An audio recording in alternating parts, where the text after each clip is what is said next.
We are Fandom Roulette.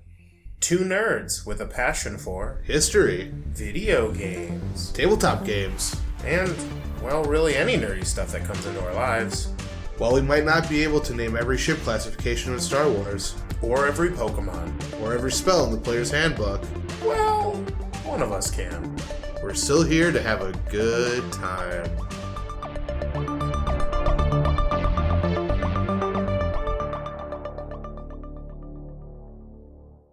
Hey everyone, welcome to Fan Roulette. This is Joe. And I'm Cody. And on Fan Roulette, this is a podcast where we talk about a myriad of nerdy things, including such things as history, video games, tabletop role-playing games, and whatever other nerdy stuff we feel like talking about week in and week out. Yep. I did it right this time. You did. That's the thing. That's the accurate. Yeah. How have you been, Cody? I have been good. I've had a lot on my mind. Oh, no. And one of them... Are you tossing a coin to your Witcher? I gotta get into my girl voice again. Oh no, you're gonna destroy your throat. Yeah, it worked out gangbusters last time. I bet work must have been great. I'll pretend to be... Jaskier? Yeah, sure. I'll be your best bud, Jaskier. You? Hey, I don't have a best bud. Not yet. I'm emotionally stunted. We'll wait until the end of the season, bud. What? Huh? I'm not gonna, nothing. Jask is not a time traveler. I'm not gonna be a dad. Nope. Not me, Geralt of Rivia. No dads here. No dads here.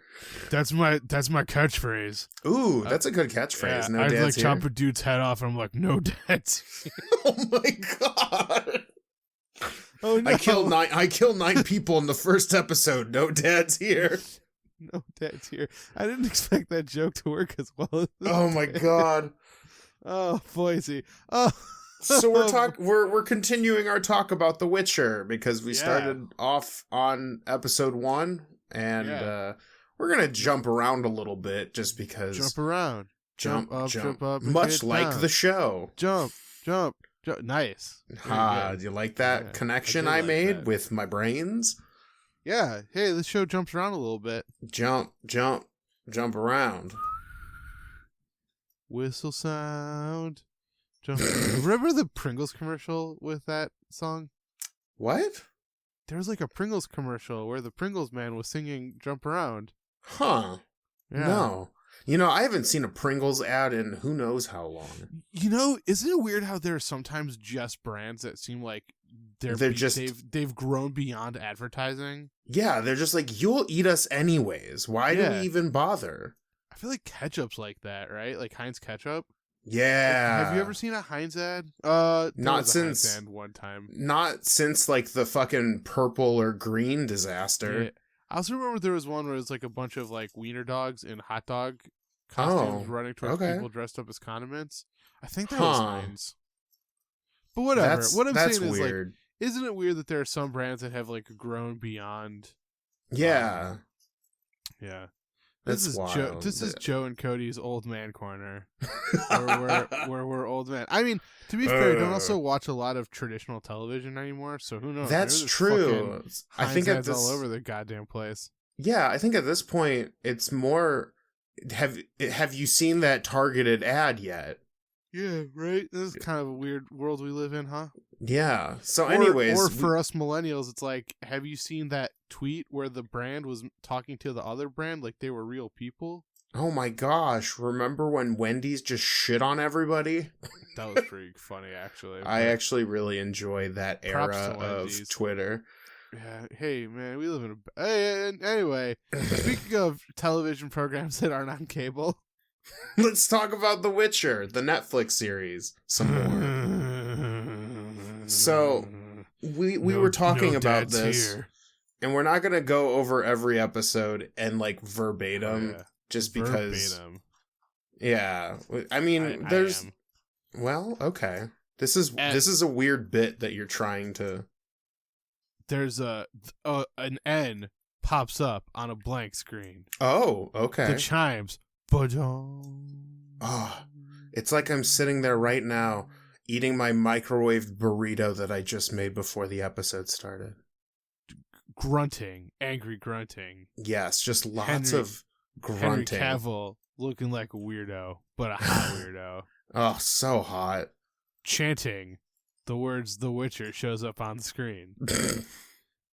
Actually, no. The beginning of the second one is fucking wild, is it not? Two kids are like macking in a barn. Yeah. Well, okay, so macking sounds. Can we? Yeah. Well. Yep. That's how making out works. Hey, that's why I'm still single.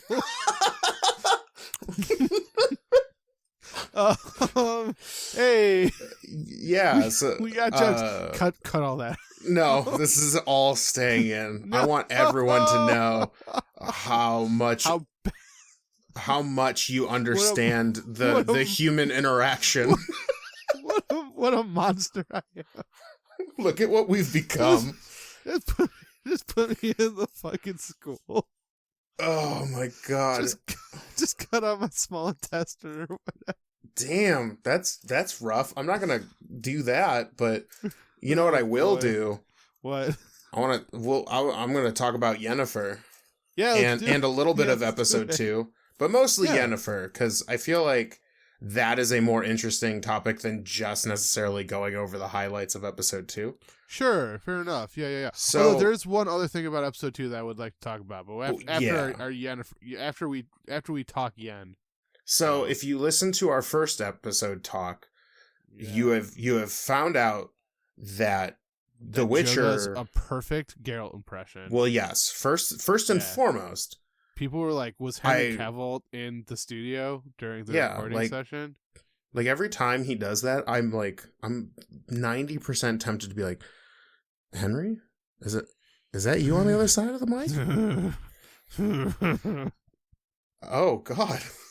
What happened, Henry? It's perfect, Henry. He's laughing. He's so tickled by my joke. He's tickled by your impression. I looked at him and I was like, "Hey, Henry, why don't you grow a mustache and be Superman?" Oh wait, you can't. And then he was like, "Ah ha ha ha ha." And he was like, "This is a terrible bit." But anyways, if you watch the first episode of this fucking section. Oh my god. It's not how this. Okay, so can you all the fans out there, can you tweet at our Twitter how to make out with people, because whatever Cho is doing is not right, and I'm too embarrassed at this point to help him.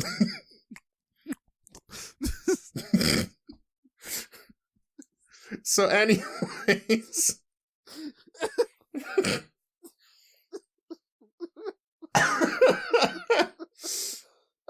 so our first episode, we talk about how the story revolves around two people. Yeah. So in the second episode, they introduce the third narrative story that will also be in play for the rest of the series. Yep. Which is Yennefer of Vengerburg. Yeah. And she's got a hunchback. Yeah, so she starts off episode 2 with a crooked spine, which you find out later is explained that she's like a quarter elf.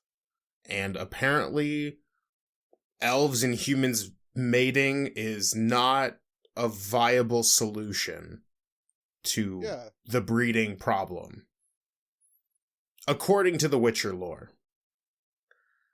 But in my personal opinion, Yennefer's story is probably the most interesting. And yeah, for sure.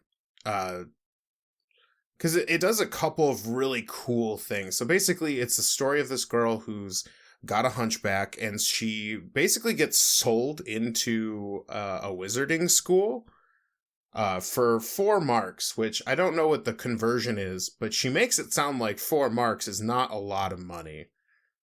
Yeah, no, it's I feel like it's not that much money. I feel like it's like Yeah, it would be like selling my co-host for $40, if that would be my guess.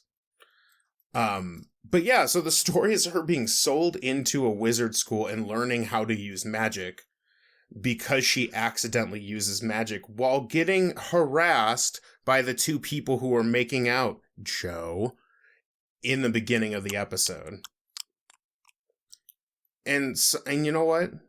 Uh-huh. You can blame Joe for making Yennefer feel bad and using her latent magic abilities to teleport. Yeah. Fun fact, I was the director on that scene. Oh, damn. They call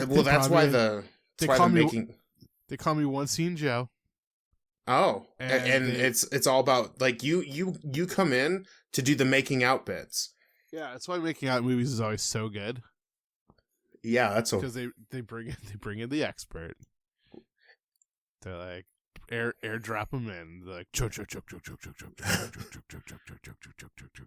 And actually, it's just Joe saying Joe as he's just slowly descending from like a wire. Yeah, it's pretty cool. Yeah, and then they're like, Mr. Joe, I'm pretty sure that's not how it works. I'm like, someone here is the director. Please show me some respect. But anyway, damn, called out. Back to the good bits. Yeah, so Yennefer is teleports. She teleports away. Yeah. Sorry, I had a moment there. No, it's good. It's all right. You're bringing some really interesting energy here today. I have a feeling we're not going to talk much about Yennefer. No, we're going to talk about Yennefer. She disappeared. She teleported because she has latent magic powers. Yeah, and so without getting into every little nitty-gritty, the next like 2 episodes are basically her fighting her fucking hardest through the kind of broken ass trials that her mentor gives her, the betrayal of someone that she kind of becomes interested in romantically, and just the general prejudice that is being a wizard. Yeah, well, and to that point for just a second is like the setup of the episode, right, is obviously she's been a person who's been kind of ostracized and felt othered to a large extent because of her heritage and things like that. And so I think it makes the betrayal all the much more painful, because it seems like for the first time there's someone who's interested in her truly for her and not treating her as an other or an outcast or so. It's like, oh, this is a person who like shares my power. Like, this is a person who sees me as like an equal and not as something lesser because of just the way that I look or who my parents were, or things like that. Right. So that's what makes that betrayal all the more tragic in a lot of ways for her. Yeah, and it's super sad. But ultimately it leads her in, like, she at the end of all, because like she goes through a bunch of shit, and basically at the end of these trials, in order to basically ascend to the next stage, she is offered basically a full body cosmetic redo. Yes. Basically like cutting your hair, but it's for your entire body. Apparently that's something. It's like the final thing when you become a wizard. Like you can transform yourself into any way you see fit. Right, and so there's the caveat that once you do that, you also lose your ability to procreate. That's kind of the trade-off. And one of the cool things that I liked about Yennefer's story, and it's like one of the big strong points, is her story was a great way to learn about magic in this universe, because she's a student learning how to use her innate magical abilities. And I don't know what the terminology for storytelling is, but using somebody who is unfamiliar with the world to tell the audience in a semi like realistic way how the world works is so much more compelling than like some narrator being like, at the dawn of time, the elves fucked shit up and created magic. Like, that shit's like dumb. And it's really nice that they teach you through this episode, like, magic, like there's a through line, like magic is chaos and we're controlling chaos, and all magic comes with a price. So going back to the makeover thing, like you basically get to reshape, re-image yourself the way you want at the cost of procreating. At least from what I understand. Yeah. That was my implication as well. Like that it's all magic has to come with some form of sacrifice. Right. Which actually kind of leads into something that I found really interesting about episode 2, which was I don't remember the exact phrasing because I didn't like write it down, but I remember something like one of the elves in the Geralt storyline mentioning how humans might have corrupted magic a little bit. Yeah, there's an argument that's had, but so in Geralt's story in episode 2, Geralt and his new favorite human being on the planet, Jaskier. Jaskier? Jaskier, yeah, I think. Jaskier. I think in the video games he's called Dandelion. Yeah, so because in Polish Jaskier means like buttercup. Yeah. But when they did the English translation, they didn't want to call him Buttercup, so they named him Dandelion. I don't know why. I don't know the difference either. But anyways, so Geralt and Jaskier are going to help a town that is getting kind of robbed of their farm goods. Yes. By like a devil, I want to say. Yeah, they call him the devil of whatever the town is. I watched it earlier today and I've already forgotten the town's name. So anyways, you find out that this sylvan creature who has horns, which is why everyone's calling him the devil, is stealing this stuff. And so Geralt and Jaskier get captured by elves who basically and the elves and Geralt kind of get into this argument about, and this is another good moment for big lore drops, is that the humans of this world, like they weren't the first people here. They just showed up during some kind of event called the convergence or like the spheres aligning or whatever. The humans showed up and the elves taught them magic, and then the humans decided with said magic to basically say fuck off to all the elves and take over and start basically murdering them relentlessly. And yeah, so there's a lot, like, again, this show's really good at like telling you information without it just feeling like narration or weird Yeah, no, I agree. But along those same lines, one of the things I found so interesting about that bit was just the implication that so Jaskier is, presenting this form of history that they are taught, right? How they were given this land, and it's and you can see a lot of this the story of humans and elves is parallel to a lot of other things that have happened in our time on this earth. I was shocked because, like, I was not from what I had known about, like, The Witcher in a large way. I did not expect it to have a story like that and a message like that. Because I associated it, it's a cool fantasy thing, and very rarely does fantasy get into like that level of minutia with things like colonialism and like how history actually works versus the way history is written.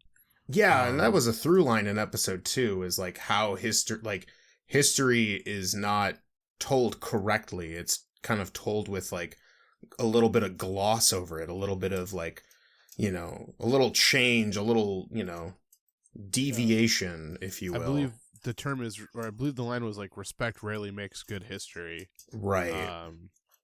Which is like such like a big like moment in episode 2. It's like, damn, oof. Gave me like, those like doom chills.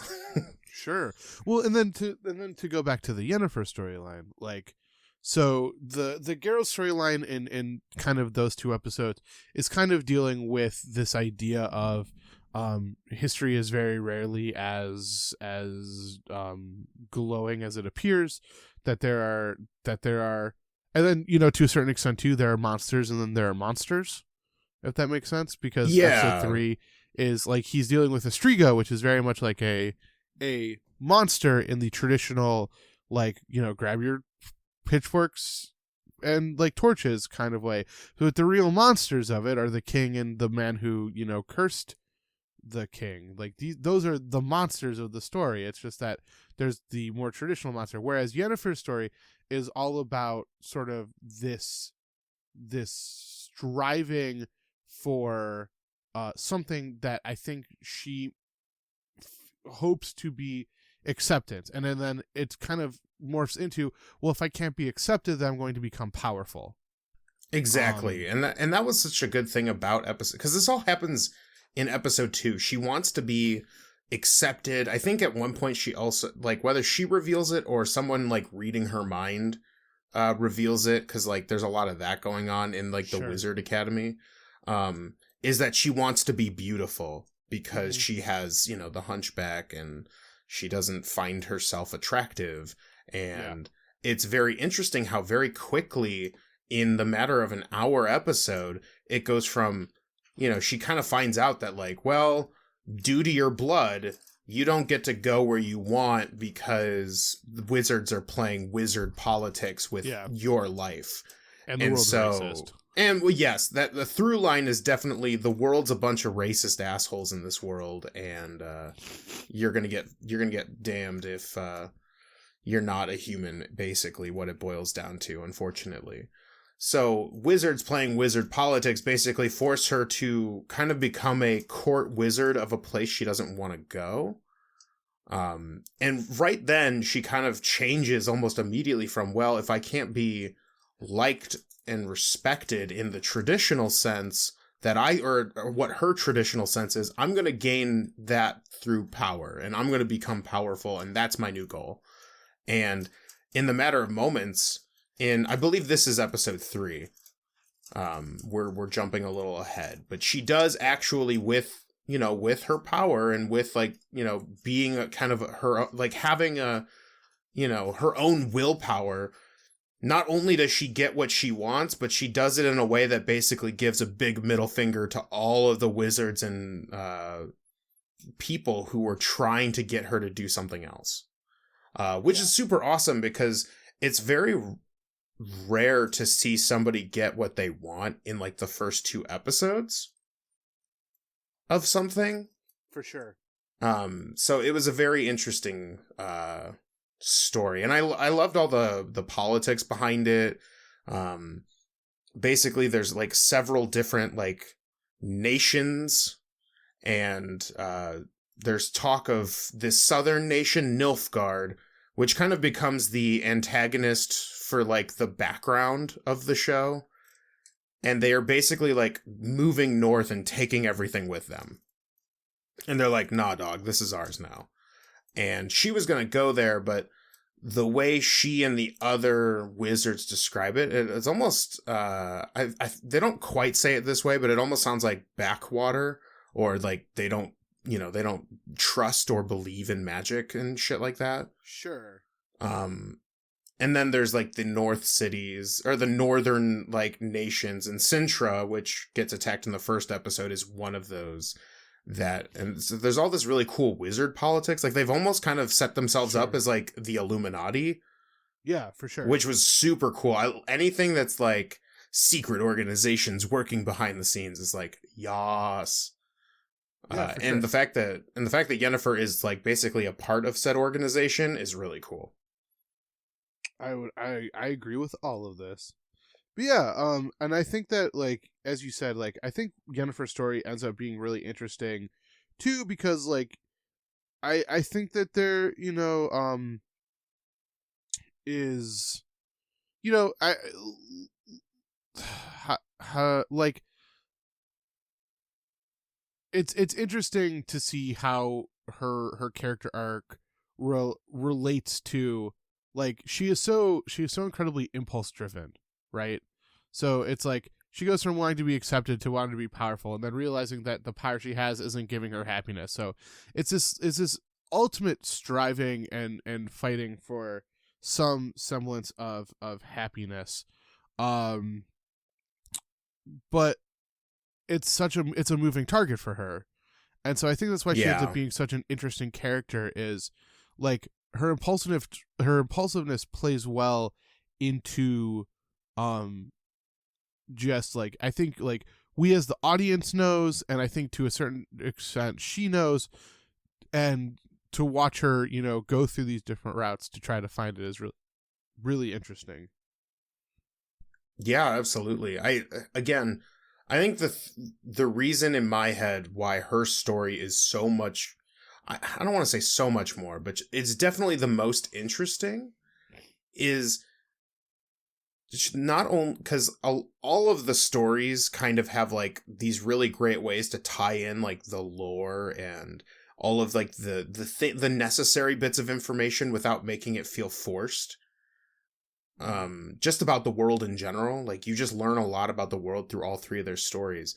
But not only does Yennefer's story do that, it does it with magic, which is like, in my opinion, like the coolest like shit that you can throw into a fantasy world. There's a lot of good moments with her. There's like, she grows so much in these 10 episodes. How many episodes are there? Like 8 or 10. Yeah, 8 or 10. That seems to be like the streaming season model. Yeah. So she grows so much in those episodes that Ciri and Geralt never do.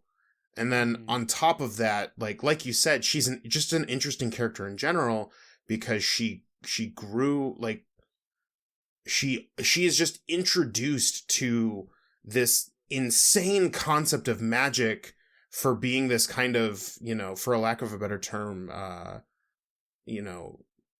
damned kid for having like a different heritage. And like all of a sudden everything is just at her fingertips, and she's so impulsive, and like her goals keep switching, where like Ciri and Geralt's kind of more or less stay the same. It's interesting to watch her story move and see where it goes. And I like how it intertwines with Geralt's story. Yeah. They do have a few moments together, although that quickly passes. And she's such a badass. Like it's very nice to see a badass main character who hucking fireballs and doing all sorts of crazy shit. Like that to me is fucking dope. Mm-hmm. Agreed.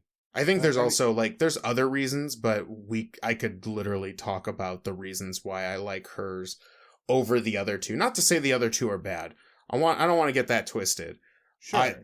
All the other parts I think are necessary and like interesting in their own regards. I just think that if I were to compare the three, I like Yennefer's most based on just character interaction in general, and then also the topics that they discuss in her moments. Yeah. But yeah, any other final thoughts? Or Yennefer's a badass, and I love her. Badass. I think we can both agree on that. Yeah. All right. Shall we wrap her up then? Yes. All right. Thank you guys so much for listening to this episode of Fandom Roulette. If you like this episode and you want to learn more or see more or do more or support us in some ways, there are lots of ways to do it. For instance, Cody, what are some ways they can do that thing that I just said that they can do? Well, the first and foremost, you can check out our website at www.fandomroulette.com, where it has all of our episodes. It has all of our social media links. So if you're ever like, damn it, I can't understand what he's saying, what's their Twitter handle? Boom, it's at the bottom. But there's also a little area where you can write to us, and if you want to ask us questions about maybe things we skipped, or maybe your opinion on how you feel about Yennefer. Maybe you didn't like hers as much as Ciri's for whatever reason. We would love to hear your thoughts and your opinions. So you can send them to us via the little box at the bottom. No email required. You can just put a title, your name, and have at it. You can also find us on the social medias where we post about our upcoming videos, when we're streaming live. We stream every Monday from 6 to 10 p.m. EST. You can find all that at fandomr_podcast. That's our Twitter handle. We're also on, if you like the podcast form and you're like, man, I'd love to hear them on podcast, you can find us on iTunes, SoundCloud, Google Play, Spotify, all under Fandom Roulette. And if you're like me and you're absolutely addicted to YouTube, you can also find us on YouTube by searching Fandom Roulette. Yeah. And also, twitch.tv/Fandom Roulette is where we stream. Heck yeah, all the things. If it has Fandom Roulette on it, chances probably, are we're there and doing stuff on it. Yeah. So please, also please remember to like, rate, review, subscribe, give us a nice little shout out, ring the bell, move us up those ladders, tell a friend, share a post. Do all the social media we love things the most. Yeah, if you like our bits about Fan Roulette. Yeah. And if you want to hear more of Joe kissing, if we get if we get 50 likes on this video on YouTube, I will make a 12-hour compilation of Joe's kissing noises for you. That is a promise. I don't know. Okay, so anyway, oh my God, Cody, breaking news from Twitter.com: Fan Roulette canceled. It's weird how that happened. Yeah, we're recording the episode right now. That energy went out in the universe and people don't like it. Anyway, I'll never do that again. I'm sorry. I apologize for everything. But 50 likes on YouTube and I will make a 12-hour compilation video. Nope, I can't. So anyway, thank you so much for listening to Fan Roulette.